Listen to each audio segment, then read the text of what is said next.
Okay. I I told Leo, I said, because we were talking about posts for Bass Blown, and I was like, I was gonna post because we're doing our podcast tomorrow, and it should be up Wednesday, so I was gonna post for both the podcasts when they're both out on Wednesday, I think. And he's like, oh, okay, yeah, that's fine. And I was like, by the way, did I tell you that we changed? We're just gonna talk about our own music. And he goes, oh yeah, was the artist problematic? I was like, yeah, Yeah. Womp womp. about that. Yeah, so Oops. it's hard to know these days. It really is.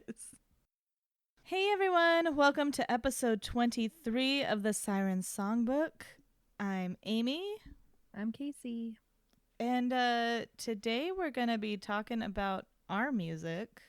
Um, we've been asked a few times why we haven't talked about our music specifically on this podcast yet, and I didn't really have a good answer other than I Yeah. don't like talking about my own music.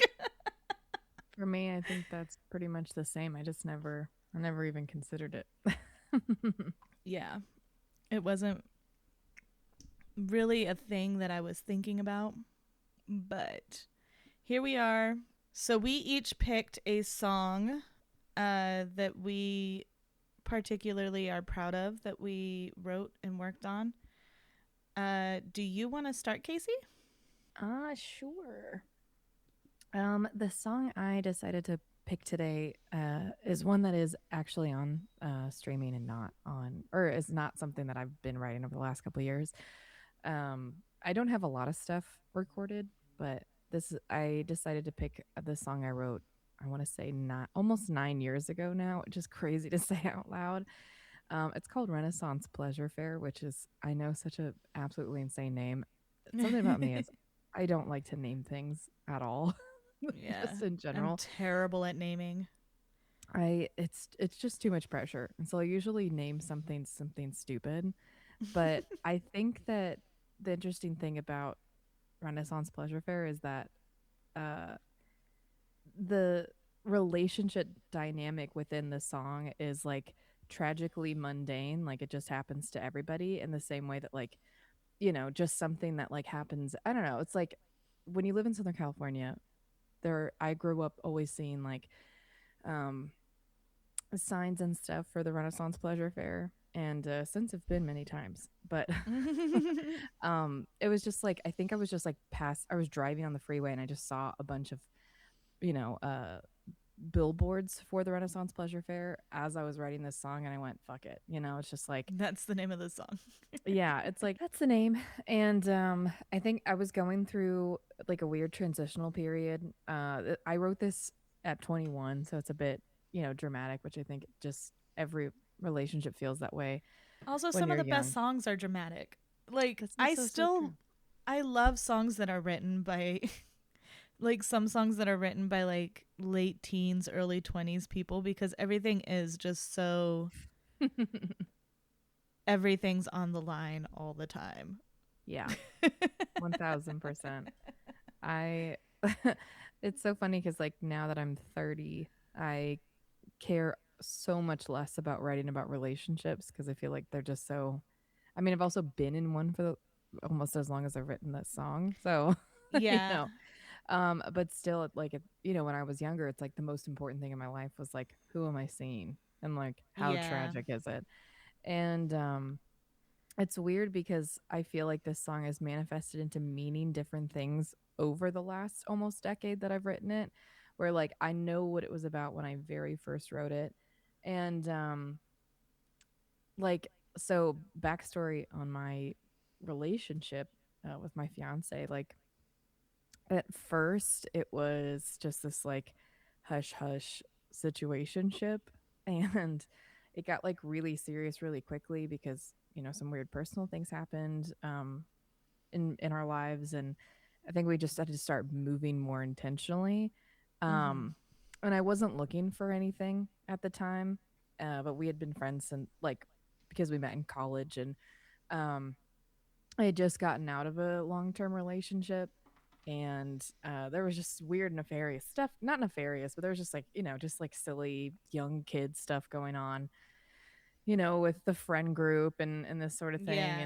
Yeah. And we just kind of, like, I just was like reflecting on uh him and our, like, I didn't think that my life would be here, and like not in a negative way, but it's almost like um it's a bittersweet feeling of like the opening of the song, or the first lyrics of the song is, I never saw you coming and I didn't want you when you did, because I'm not sure it's worth the stress it brings, but I do it all over again, because it's like it's really hard to keep this hush hush. It's really hard to like not want to ruin like the friendship. It's really hard to Yeah.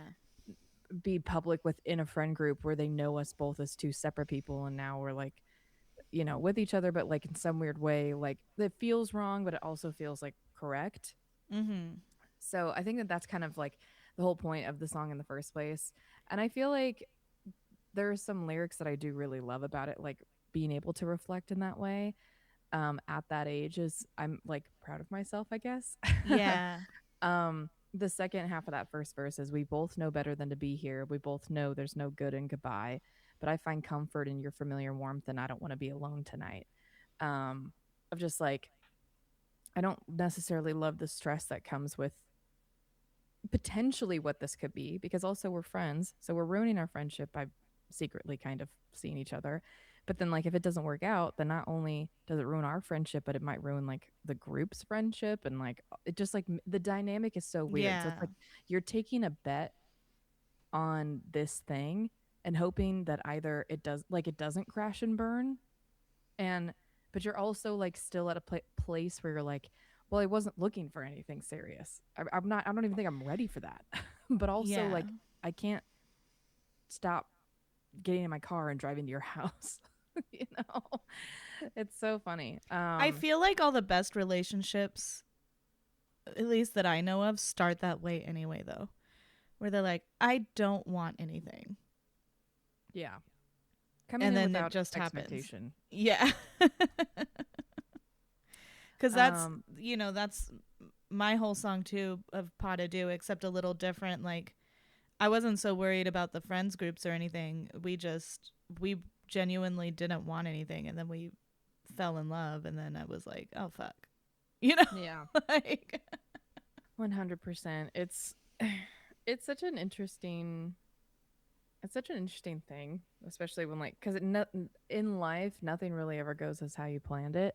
no. And yeah, I think if it was up to me, like, it was a cool idea at the time. Like at 21, I would have said like, yeah, this is fun for right now, but I'm not looking for anything serious. Like Yeah. my fiance literally asked me to be in like a real relationship like 3 times before I said yes, because I was like, no, I think this is crazy. And like, um we'd only kind of been seeing each other for a month before his mom had passed away. So it was like immediately something like where I was already his friend, and we were like kind of seeing each other, but it wasn't like anything super serious. And then this really serious thing happens.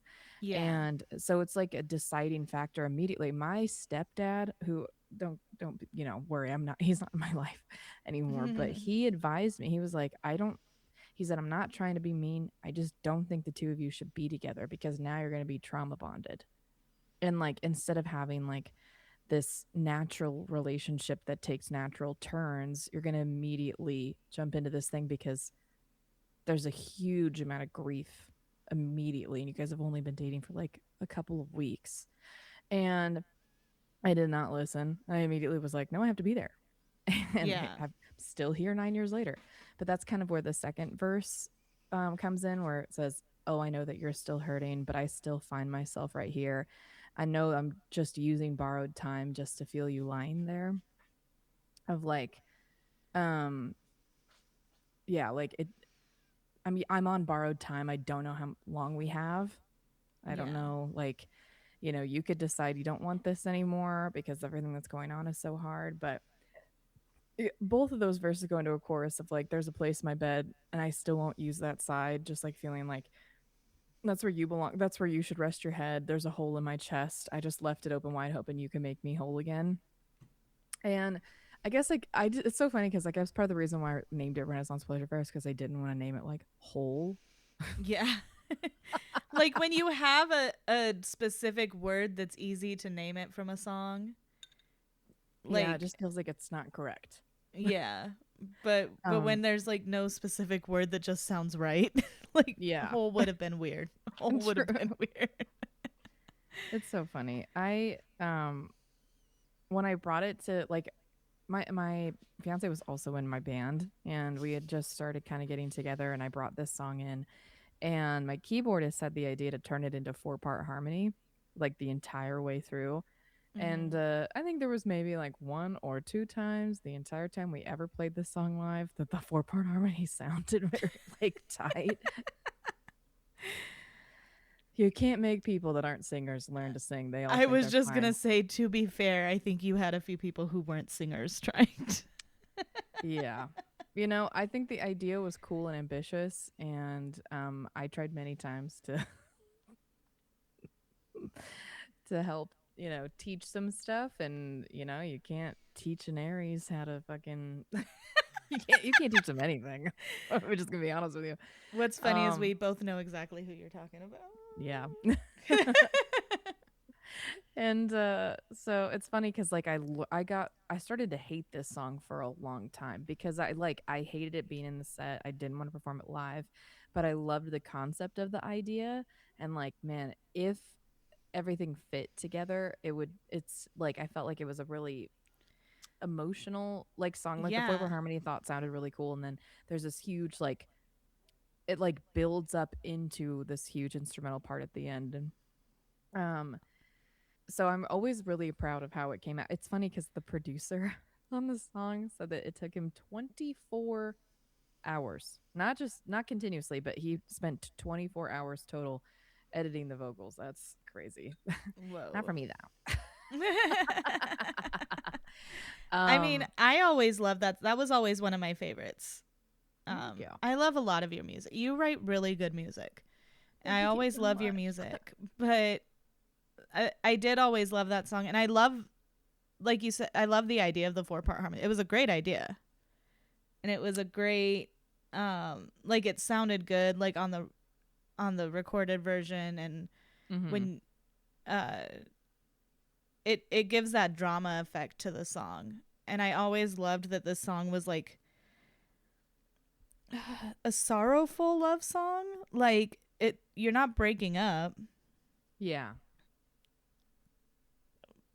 but it's not like the butterflies and rainbows love song that most people write or hear, you know.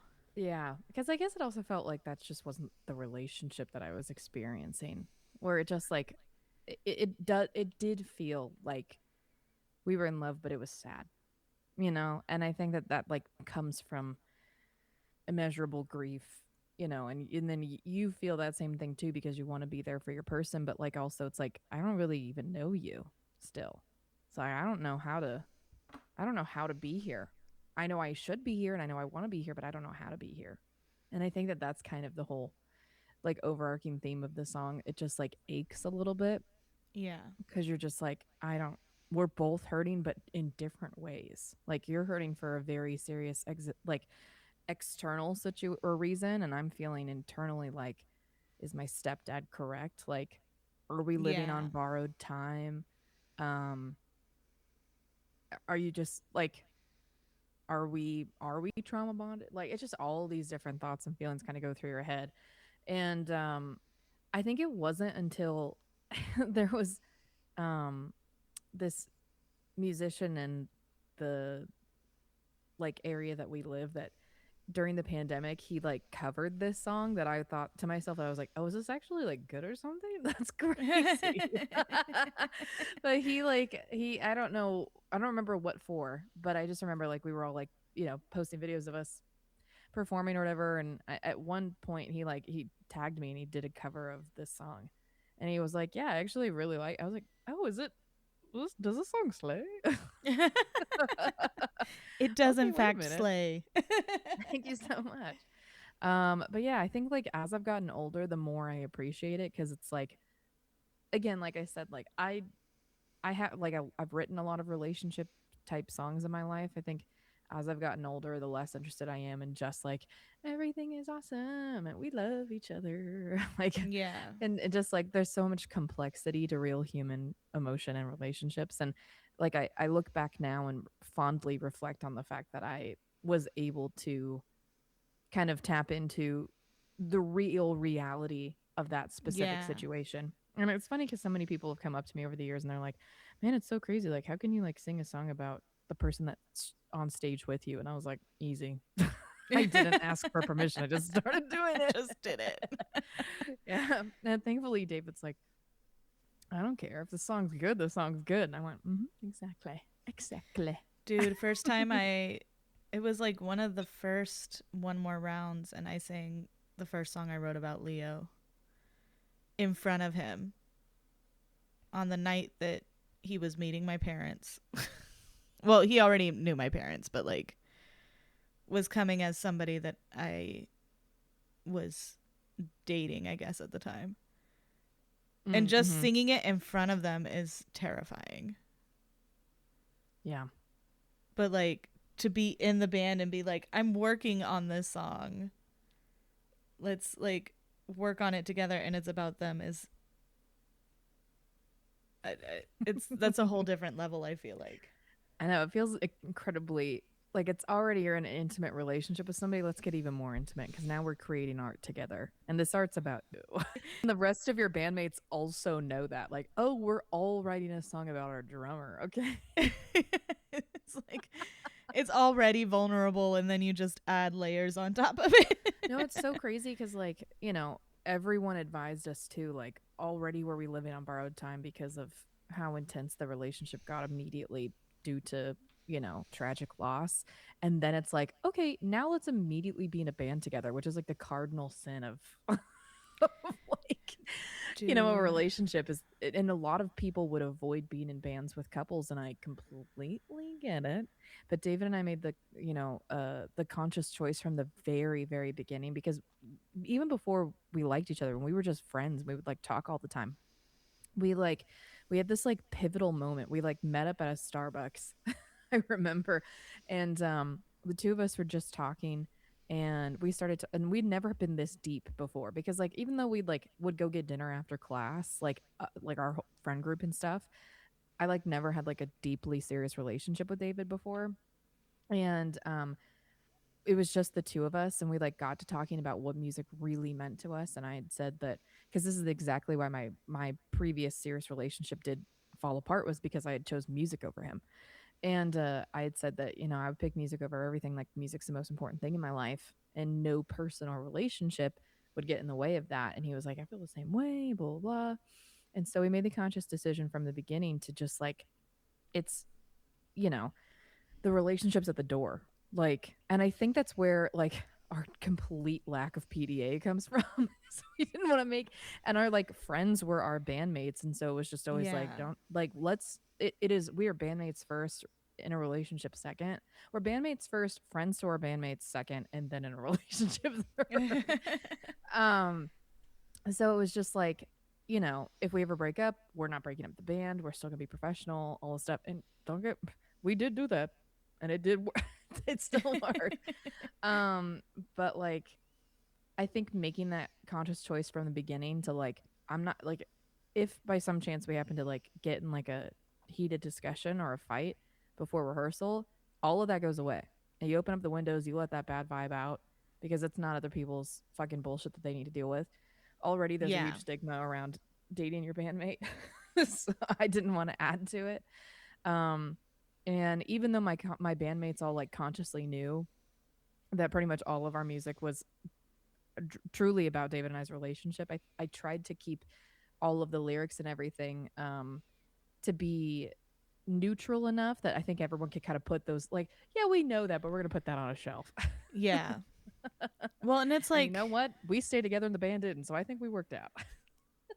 I feel like mine was always when I was in a band with someone I was dating. Mine was always the opposite of like if a fight happened during band practice, I was Oh. trying to let that go after band, like that stays in band practice. Like they're separate worlds basically. And yeah. that never worked. It never worked with that relationship. Oh, I feel that. But you guys, you did. I remember, I feel like I was the one that was like, I was one of the ones who was just like, just be careful. I know how awful it is to be the person you're dating. Yeah, there were quite a few people that were like, "Are you sure?" And even my bandmates at the time, who were like my closest friends, were like, "Hey, so is this gonna be weird or whatever?" No, I think I personally was like, I'm going to make sure that they're two totally separate things. And it sucks because then people would know we'd be fighting because of the songs I'd be bringing in. Yeah. If we were not doing well, it'd be some pretty serious songs. It's so funny. I remember the very first time I did the writers round that we have out here. You and I were both on it at the same time, and one of the other hosts of it that wasn't hosting that week or that month but happened to be there had like come up to me and he was like, because David was in the audience and we were not together at this time. We historically were very good at breaking up and getting back together when we were younger. I feel like that's just so normal. But we were not, this was a period where we were not together, but he was there and like listening to a lot of the songs I'd been writing about the fact that we were broken up. And he comes up to me and he's like, how do you do it? I just can't do it. I could never do that. And I was like, well, then you don't have to. He knows the drill. And I think it helps that like we're both each other's favorite musicians, that like even if like let's say like David started writing songs and the turns were tabled and he started writing these like serious songs about me, like I as a musician, because that always comes first, like I care so much about the art of it that if it's a good song, it's a good song. I don't give a fuck. I do wish that somebody would write a song about me. I'm gonna tell him he needs to start working. Yeah.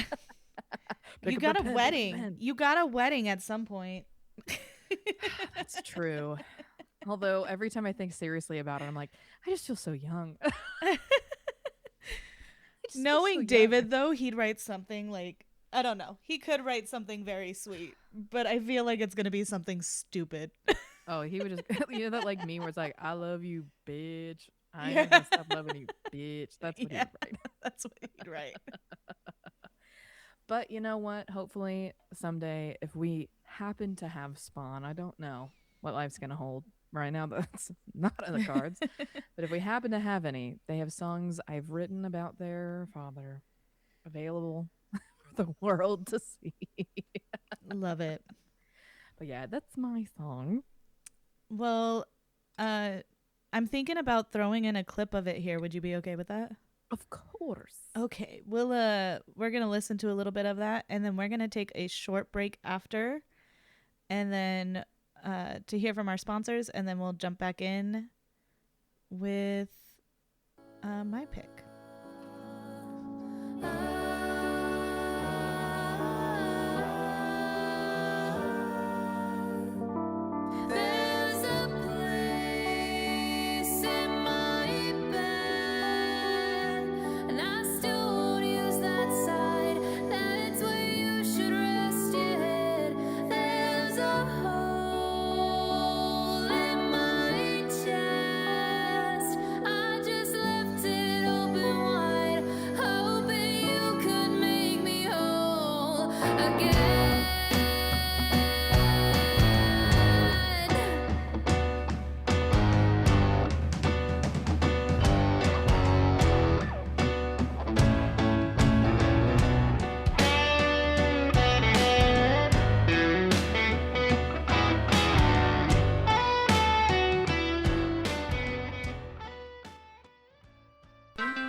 Welcome to Know Your Rights, a music podcast from two guys who know just enough about songwriting to start a podcast about.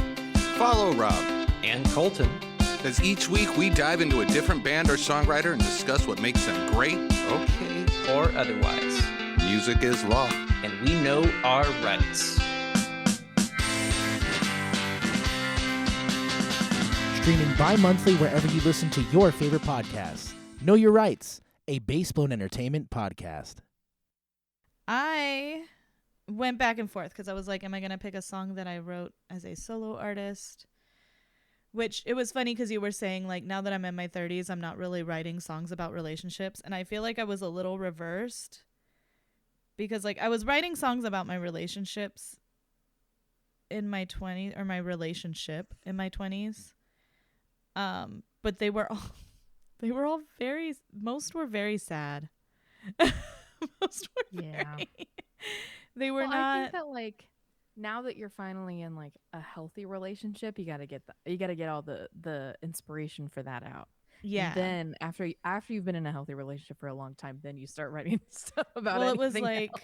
It was like the first, probably solid year and a half when Leo and I started hanging out. The only thing I could write about was, like, our relationship, because I was like, oh, I'm in this happy, healthy relationship. Right. And eventually I had to be like, I've got to write about other things. I can't keep writing all these love songs about how nice it is to be in a good relationship. Now I feel like I'm finally, like, finding some balance, I guess.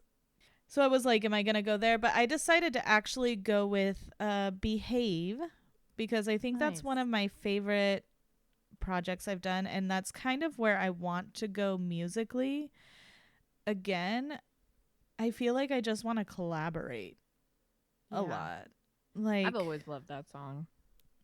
So Behave started, I was sitting down one night, and my grandmother, when I was a kid, gave me this sign. It still hangs up in my office here. And it says, Dear Lord, put your arm around my shoulder and your hand across my mouth. Because my grandma was an absolute firecracker. And I inherited that from her and didn't know how to shut up when I needed to. I always got in trouble as a kid for talking back. And having to have the last word. And, like, to be fair, I was a pretty good kid. Like, even my talking back wasn't, like, necessarily disrespectful, you know? And that's where I started to, like, get into this song, because I was like, it wasn't necessarily ever, like, disrespectful as in, like, I'm cussing out my parents or stuff. I just would, like, argue back or would have to have the last word, but it wasn't like a rude way. It was just, I felt like I was trying to understand or trying to make them understand. And I wouldn't just listen, you know? Yeah, no, I feel that. So when I sat down, I was like, I really want to write something based off of that. I walk by it every day in my room, you know. But I don't want to fall into the, like, you know, I grew up very Christian. Grew up very honor thy mother, father, honor the men. Oh, dude, my Christian grandma would sit there and say, girls are meant to be seen and not heard. Because I was also a fucking yapper. I mean, I've always been. I still am. But my grandma would always try to remind me, like, well, ladies are meant to be seen and not heard. Ladies don't cross their legs. Ladies do this. Ladies do that. Blah, blah, blah, blah, blah. And then I would look over at the men in the table and I'd be like, but what about all them? Yeah. And she was like, you know, they can do whatever they want. And I was like, what the fuck? My grandmother, she was a firecracker, but she was also, like, very Southern. So she did do, like, she was a house mom. She kept everything super clean, cooked and baked and everything, which I am kind of turning into in my 30s, but more. And see, like, this is where I wish I got to know my grandmother when I was older. Because I always wonder if that was something she did out of that's what she wanted to do, or if that was what she felt like she had to do because that's how she was raised. You know, my grandmother didn't really drive. There's this, like, famous story of, like, my grandpa trying to teach her how to drive, and she ran over a curb or something, and she gets out of the car and she just walks back to the house. She's like, I'm done. Slay. But yeah, she just, I'd love to know whether it was an obligation thing or she enjoys doing that, because I'm doing all of that because I enjoy it now. Mm-hmm. But anyway, I sat down to write this song and I was like thinking about, just patriarchy and how we're kind of raised to be, I have this sign in my room that says put your hand over my mouth, like I'm not supposed to speak up or anything. And so I kind of just started writing and it flowed really easily. Like this is one of those songs that as I started writing it kind of just came out. I think I got the verses done. I'm trying to remember if the chorus came when like I got together with Janelle. I know she came up with a lot of the like melody idea for the chorus and the bridge. Did every girl that was featured on, did they write their own verse? No, I wrote the verses. Oh, okay. And then we got together and like they kind of like tailored them a little bit. Like Caitlin always comes through and like cleans up because I put too many words. That's like my sister will do the same thing. My sister's my red pen, and she'll just be like, "Is there a better way to say this?" I'm like, I don't know. So many thoughts and feelings. Caitlin comes through and goes, "Yeah, we can probably take this word out and condense it into this." Everyone's gonna have their red pen. And so we sat down. I remember I had called you because once I wrote it, I was like, I really want to do this as a collaboration. Yeah. And I called you, but I think you guys were in the middle of recording or something. This was like... Yeah, it was either that or I think I also at the same time I was like kind of like in and out of mental health treatment. And I was like, I don't think I'm in a good place to do anything right now. Yeah. That was like, mind you, this is late 2019. No, this was 2020. It was 2020. It was 2020. Which, yeah. Because once we were able to start meeting in smaller groups was the first time that we met in person. I think we had like talked a few times over the phone and we're like, now that we can start meeting in person, this is something we're interested in, Yeah. And so I wrote this during the pandemic, which I was writing a lot of music during the pandemic. I kind of wish I could go back to that headspace, but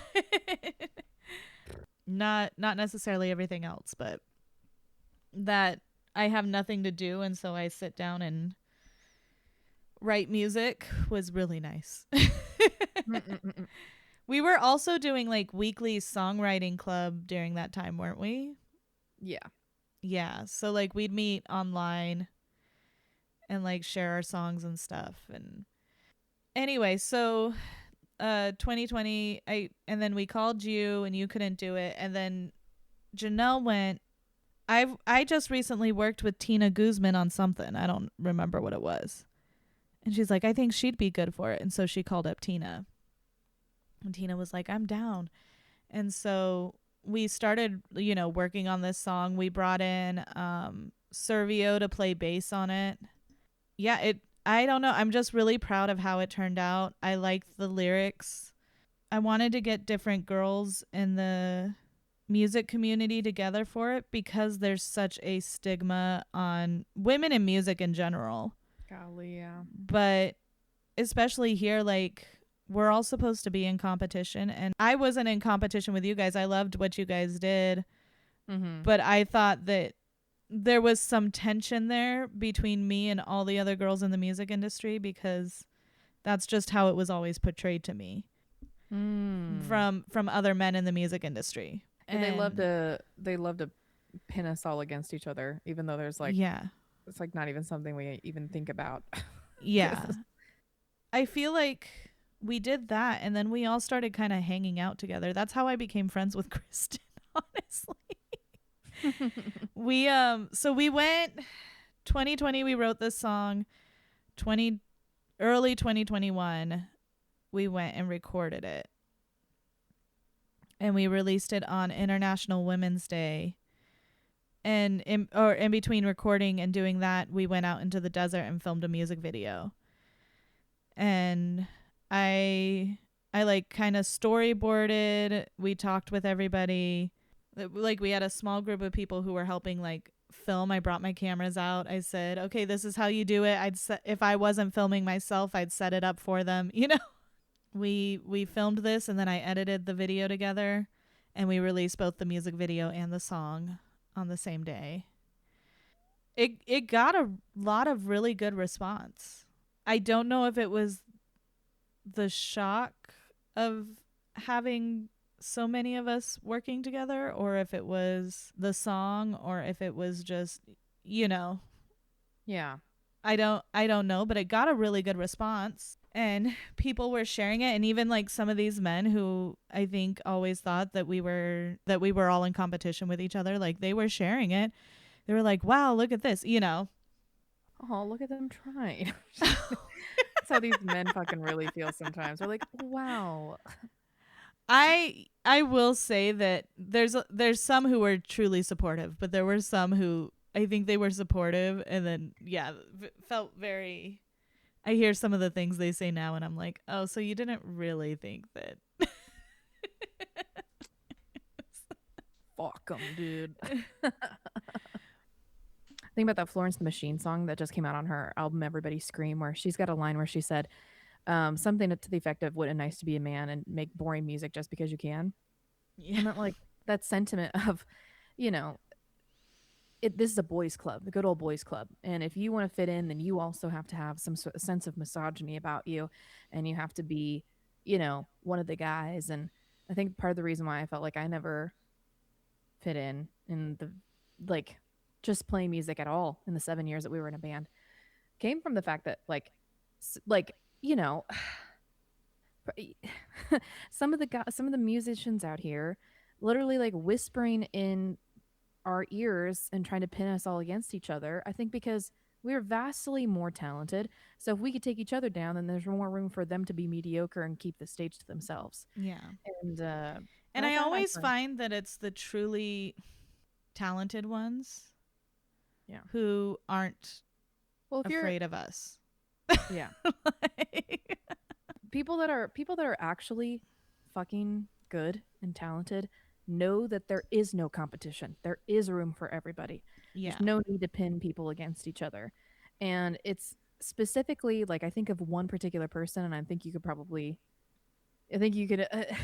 think of the exact same person who is incredibly deeply insecure and is always at the scene of the crime when there was like somebody whispering in one of the girls' ears telling them that, oh, this person said this and this person said that, and have you heard this and blah blah blah blah. And it's this guy who still plays shows, but like hey, I'll be completely honest, I'll go and see him and it's the most mediocre shit. One of those people that will go on stage and keep his eyes closed and not look at anybody and not practice his voice and then still expect that I should get all this love and admiration. Like this person in particular that I'm talking about, for those of you that don't know, he only came to one of my band shows in the 7 years we were together if he wasn't on the bill. Because there were like maybe 3 or 4 times that we played a show together, but there was one time ever that he just came and saw us, and he didn't even stay for the whole show because he got so mad. And he was standing next to one of my really close friends and literally leaned over to them in the middle of our set and said, "It's unfair how good they are." And my friend looked at them and went, "No, it's not. They practice all the time." And then he just left. So that's a big man, little dignity bullshit we have to deal with out here. And those are the people that try to keep up all of us like separate. And so going back to this song, I felt like this was my way to be like, okay, everybody's trying to make us be in competition. Yeah. And we're all so vastly different. Well, it's like almost like acting like there can only be one woman, so we all need to fight to the death for that one spot. And it's like, what the fuck? But there can be 80 of you guys that kind of all suck. Okay, cool. Starting to get salty. The more we talk about this, my blood pressure's rising. I'm like, and one more thing. But yeah, I was like, I want to find a way for us to collaborate and like show a united face, and also just like I think it would be cool. I think it would be cool to have different women's voices on this. I think it would be cool to have everybody put in their pieces and their aspects of themselves. You know what I mean? You know, like I said, Caitlin's always been very good at like helping me reword, or like if I'm struggling to find the right word, she'll help me with that. Janelle's just amazing at writing melodies and Yeah. harmonies, and the bridge is one of my favorite parts of this song. And that's all Janelle. She took the lyrics I had and layered things, and you know, Tina at one point in it she like called her family and she was like, how would I say I won't behave in Spanish? and like threw that in there to throw some of her culture. And you know, it was a very melding pot of a song. Like everybody contributed. We had Marlon, Chris, and Servio on it, who did a great job playing. And then like they were just so supportive, and like they were behind the message too, which made me feel good to also have men supporting the women and letting us be the forefront of the project, you know, and not being threatened by that. Right. And I'm really proud of the song. I'm really proud of some of the lyrics. You know, it starts off with that sign. It says, I used to say, God put your arm around my shoulders and mouth, but I tried to bite my tongue and the fire came flying out, so I learned to stand in the flames. And that's kind of where it like took off from. Another one of my favorites is these scars are not a sign of weakness, they're a badge of victory. And I always just loved that line. Like that line came to me first, and then I kind of built around that. And this is just a side story. It's also my favorite because Janelle, for some reason, struggles with that line, and even more so now that she made the mistake of one time she said, these scars are not a sign of weakness, they're a badge of victory. Also, so slay. I don't want it to be any other way ever again. And she's done it a few times now because like now we're just like a badge of victory. Hell yeah. That's so funny. Like I want a button of that now. Like my badge of victory. Hell yeah. Like, I should make that. Like Jimi Hendrix Kiss the Sky, where it's like, excuse me while I go kiss this guy. Yeah.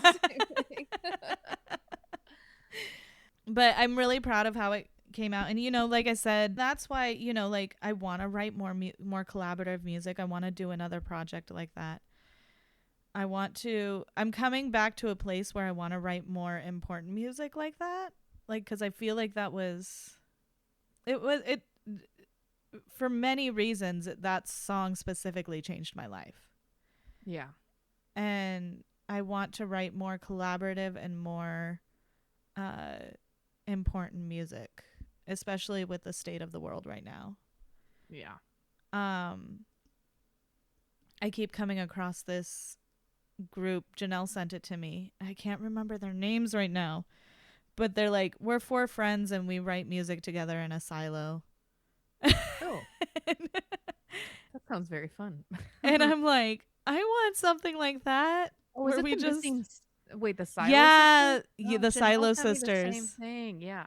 One of the writers in that group, Melody Walker, she has a couple of Grammys under her belt now, I think. She helped write American Dreamin' for Sierra Farrell. And one time, this was like a couple years ago, I had like tagged her in, because she had asked people to do this. She was like, if you want songwriting advice, just tag me in the comments of one of your TikToks. And so I was like, perfect. And so I tagged her in one of my songs, and she like my like claim to fame is that Melody Walker, one of the Silo sisters, actually thinks I'm a good songwriter. Oh, She was like, this is so good. This deserves a follow back. So she followed me and everything. And I was like, yes. see, I want us to all have our individual projects, but I really want to start writing music with my girls again too. And Yeah. I think I just I need to need write to. music in general again. Yeah. God damn. Yeah, so we'll listen to a clip of Behave, and then we'll be right back with final thoughts. To be brave.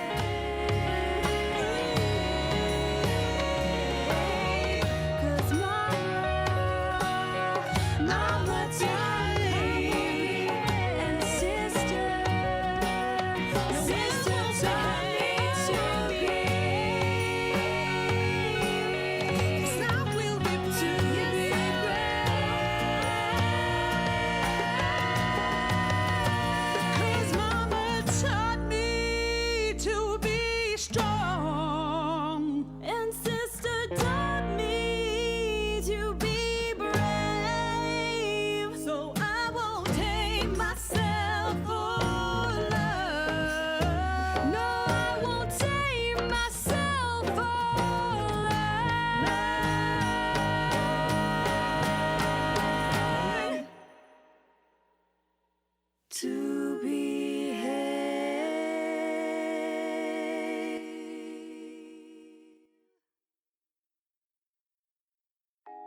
DJ Brood is happy to bring you a proper session of music listening at the beginning of every week on Twitch.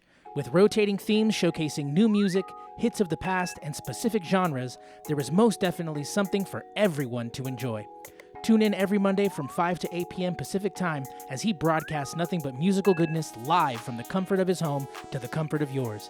Bedroom Radio, where there are no Monday blues, just Monday vibes. All right, we're back. So you can listen to both the songs we talked about on streaming platforms now, wherever you stream music. But really quick, as we wind down, what would you say is the biggest thing you learned while writing the song you picked? You know, love songs don't always have to be a fairy tale, or love in general doesn't always have to be a fairy tale.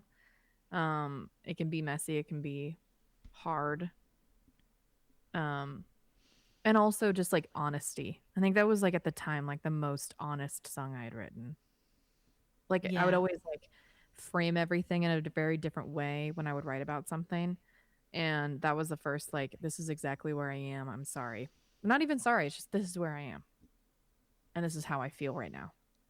And this is how raw and honest this relationship feels in this moment. So that, I think, yeah.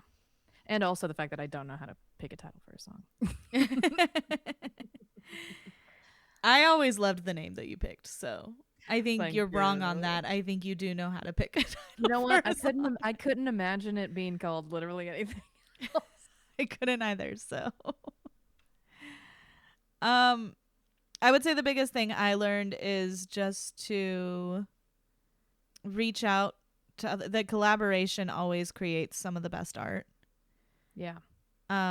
Even my solo songs, they were all collaboration with Janelle. I love writing with Janelle. Dude, I love writing with Janelle. But I think Like getting Voltron together. yeah. It's, you know, before that I was scared to reach out. Like I was nervous to call other people and be like, "Hey, would you like to come write this song with us?